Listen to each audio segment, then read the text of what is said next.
You've all heard of TED Talks, and most of you have seen a TED Talk or so. This is the university created by Andrew Carnegie and then later Andrew Mellon. So we thought we should have Andy Talks, not TED Talks, and so we will. But just as with TED Talks, our Andy Talks are going to be relatively short and to the point and pithy and easy to listen to. We have a wonderful lineup of faculty who will be presenting through the course of this afternoon, who range over a broad set of topics, and we're glad you're here to listen to this. We're going to start with Jay Apt. Jay, in wonderful Carnegie Mellon tradition, is a professor both in our business school and in our engineering school. I think he's unique in that regard. He is co-director of the Carnegie Mellon Electricity Industry Center. He received a bachelor's degree at Harvard, a PhD at MIT.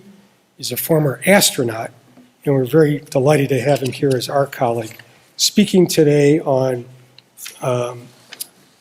renewables. Are they the answer? Jay Apt.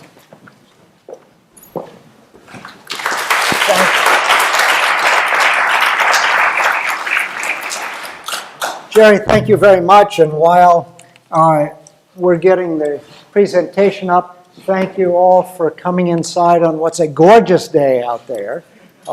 We've had a marvelous winter in Pittsburgh, and I hope it continues to a nice spring.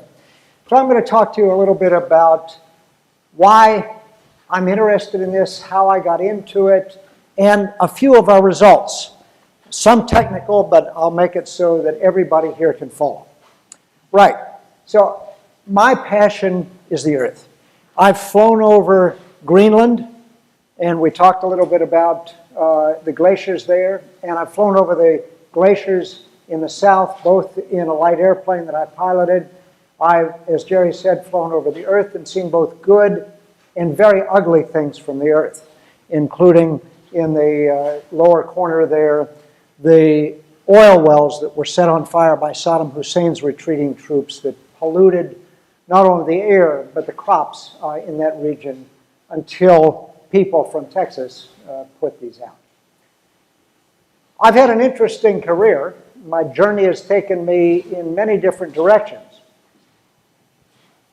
And I have found that the risks are the things that I'm most interested in. So let me tell you a little bit about the risks that were ranked by the people at Davos a couple of years ago. And President Suresh told you about Davos just this spring.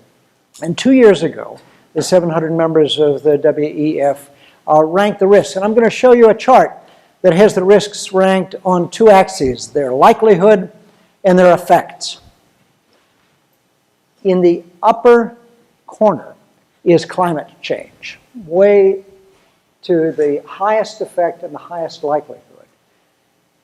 That dominates all of the other risks that these world leaders found.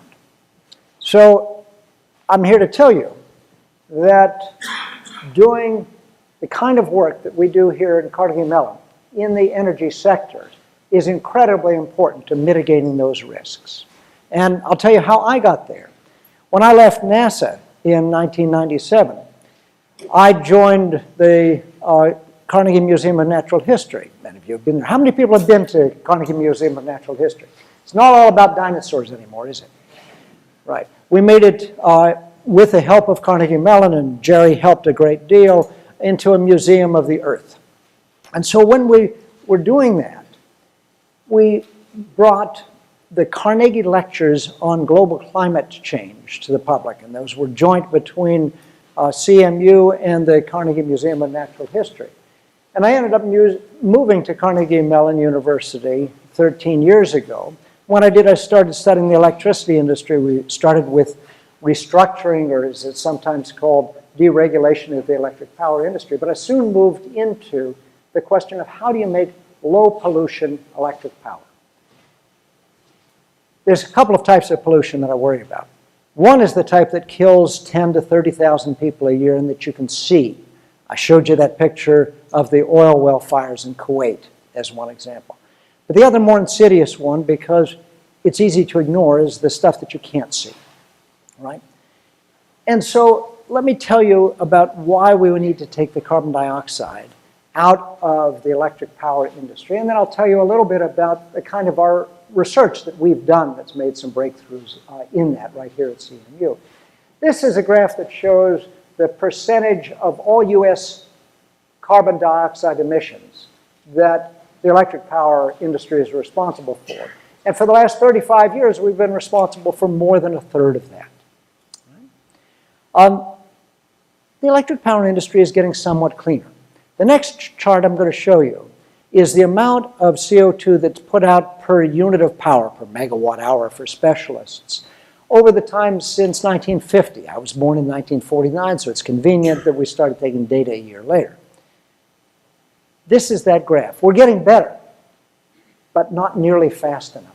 Left on its own, the electric power sector, if it follows this curve, will get down to where we need to be, that green area that I've sketched there, in about 100 years. By then, this is going to be a terribly different planet. Right? And so we need all the help that we can get from the kind of initiatives that Grace was talking about to some of the work that is done in some of the other of the 17 DOE laboratories, to the work that's done in industry, to the work that's done here in universities to get where we need to be. So this is a graph of the market share of renewable electric power in the United States. When I was born, it was about 30%. It went down to a low of, as you can see, 10%. It's now on the way back up slowly. Now here's a quiz. I'm a professor, so I can give quizzes. Are renewable and low pollution synonyms? Are renewable electricity and low pollution electricity synonyms? No. So here is the low pollution, low carbon dioxide electric power share in this country. What's the difference? What's making up the difference between those two curves? Nuclear, exactly. So that's terribly important to remember. There are a number of low pollution electric power technologies. Uranium is certainly one of them. Hydroelectric and geothermal are each about 6% of U.S. electric power. Wood is another 1%.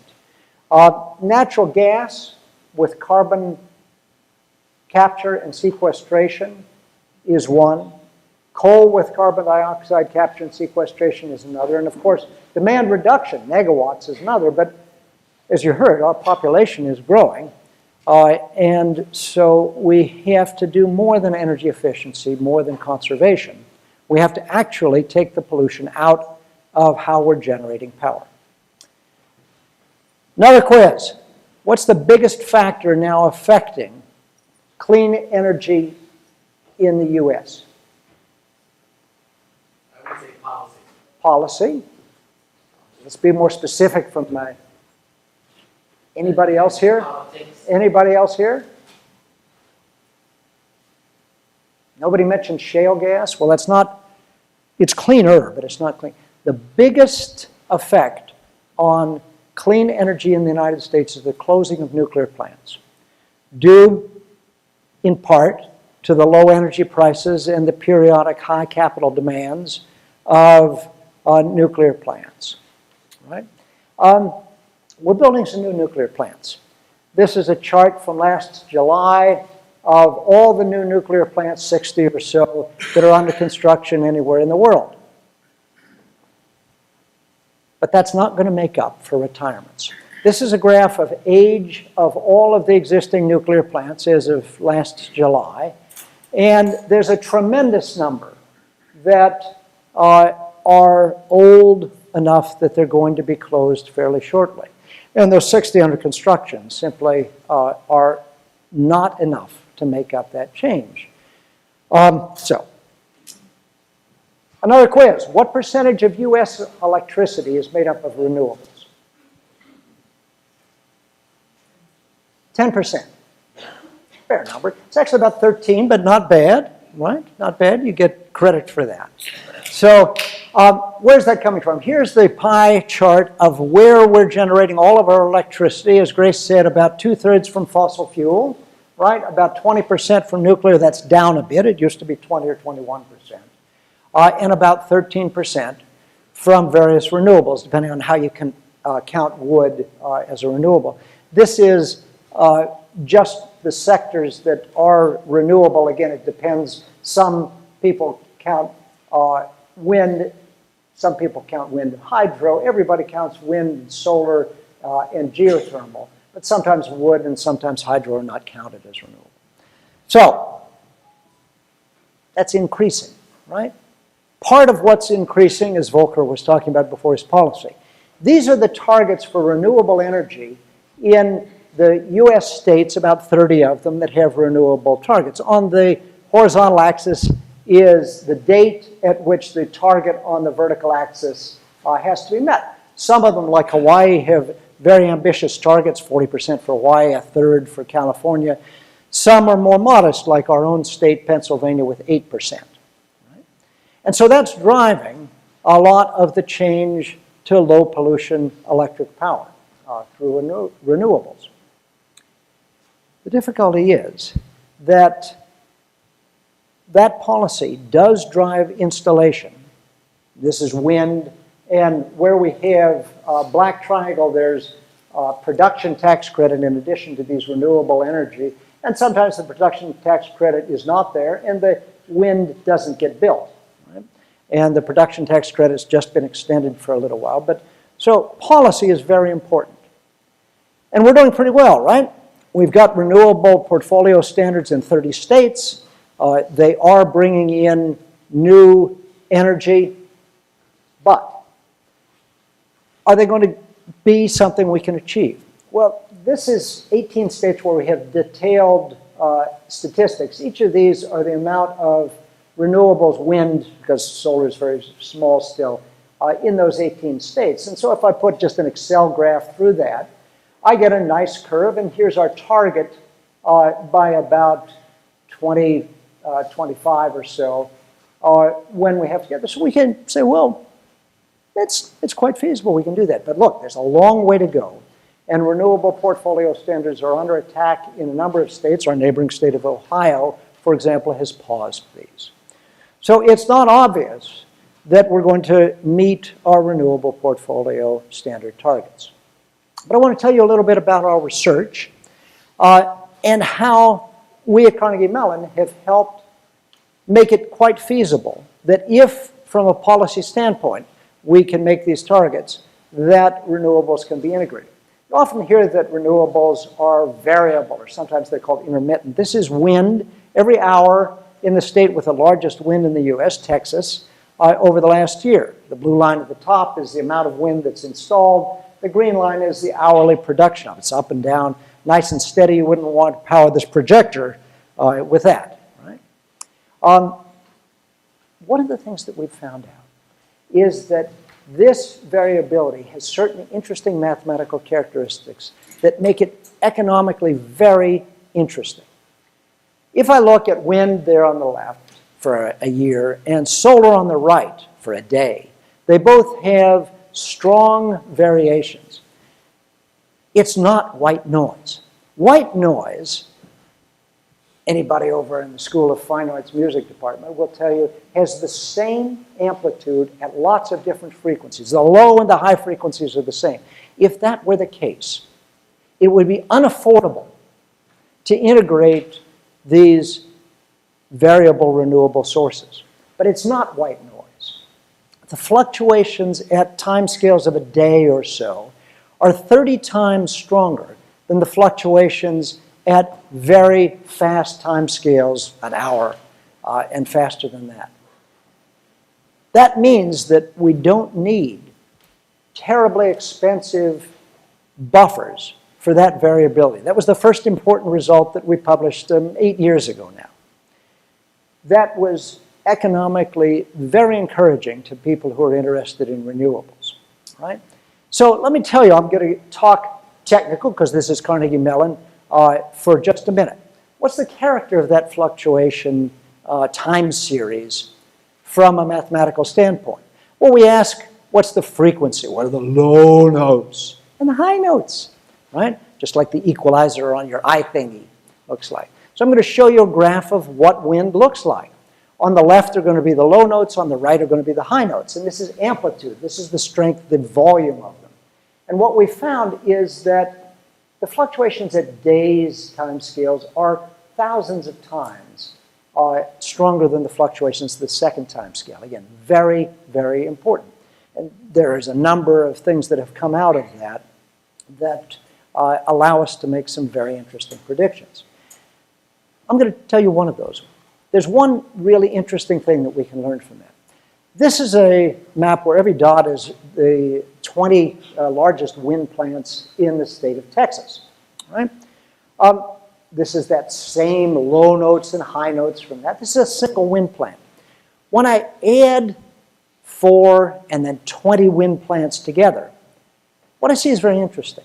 We talk about smoothing, and there was a scientific American cover story a few years ago that if we just cover the country with transmission lines, everything would get smoothed out. Well, what we learned was that actually you do get some smoothing. This is an order of magnitude more smoothing at very fast frequencies, a few minutes. But down at low frequencies, you don't get very much smoothing.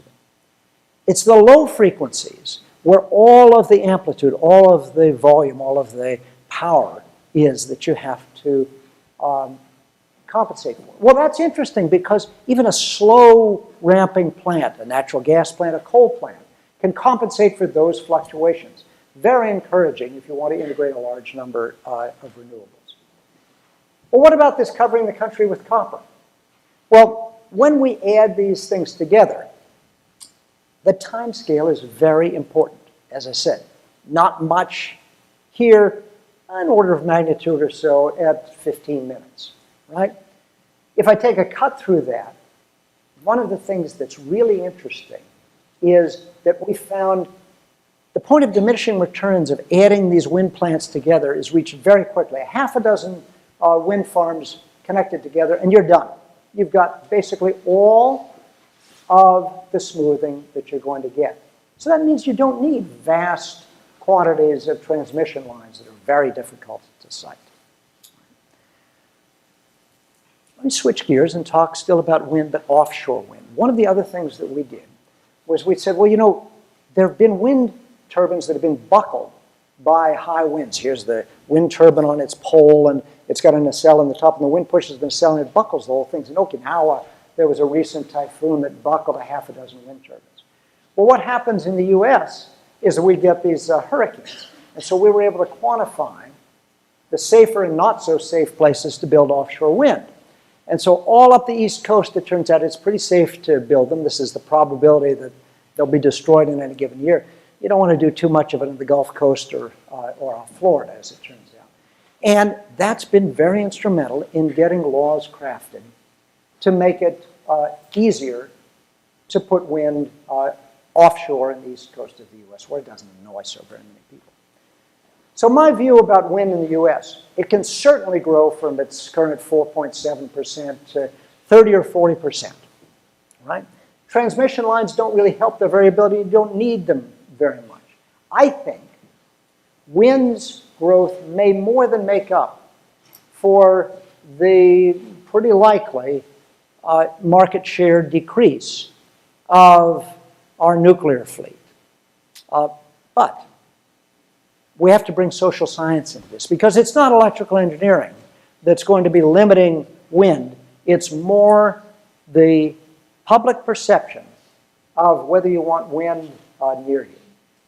Okay. I think I'm doing all right on time, so I'll just go quickly with solar, and I'll tell you some of our results about solar.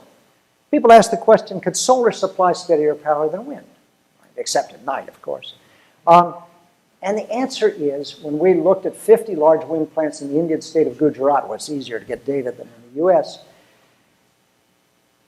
the fluctuations in solar are worse than for wind. You don't get nearly the smoothing that you do for wind with solar. That's probably because the large and deep fluctuations as clouds pass over the sun, put power in at a lot of frequencies. Solar thermal works much better, and it's actually cheaper to integrate solar thermal than it is to integrate solar photovoltaic, and just about as inexpensive as to integrate wind. So, what I think the future holds. Wind and solar can certainly go to 40 or 50% of our total power, but that's only half. Nuclear, 15 or 20%, I think it'll have trouble maintaining its market share currently. And we need R&D of the type that Grace was talking about. We need for breakthroughs in CO2 capture for natural gas, for coal, and we need breakthroughs in direct air capture of CO2, like this plant that Carbon Engineering brought online this summer. So thank you very much, and I want to thank all of the PhD students who worked with us on this.